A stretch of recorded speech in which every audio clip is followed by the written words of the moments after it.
પણ તેથી આપણને મનની માલપા વાત યાદ આવી કે મારી દેવે કીધું તું કાળા એકવાર ધૂપેલિયા માથે આમ લોબડીને ફેરવી અને લોબડી તારા ખંભે મેકને જો તારા ખંભે નો બેહી જાવ તારી ચામુંડા નહીં લાગે.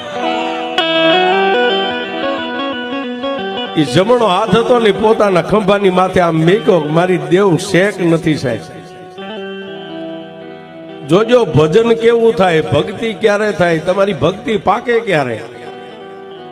આપણને મનમાં એમ થયું કે હું જેથી કાળા તળાવના ટીંબેથી હાલ્યો તેથી મારી દેવે એટલું કીધું તું કાળા મારી લોબડીને ખંભે મેકને હું ચામુંડા તારા ખંભે બેહીને માંડવામાં આવીશ. એ જમણા હાથને આમ કરીને આમ ઊંચો કરીને એમ નક્કી કર્યું કે મારી દેવ શેક નહીં. સાહેબ આમ લોબડી માથે પોતાનો હાથ આમ ગયો ને ત્યાં સાહેબ લોબડી હલવા માંડી ગઈ માથે.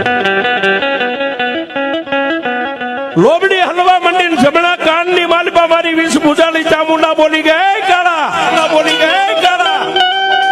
આમાં કાળા તને મનમાં વરતો આવ્યો ને કે હું કાળા તળાવથી તારી હારે શૌક નહીં. દે ઈ પંચના જે માણસો બેઠા ને હાથની માલપા ઝાર લઈને 1.5 ઝાર દે તારા હાથમાંથી આમ ઝાર છૂટે અને હોળ ને 17 જો નો સોટાડી દો તારી ચામુંડા.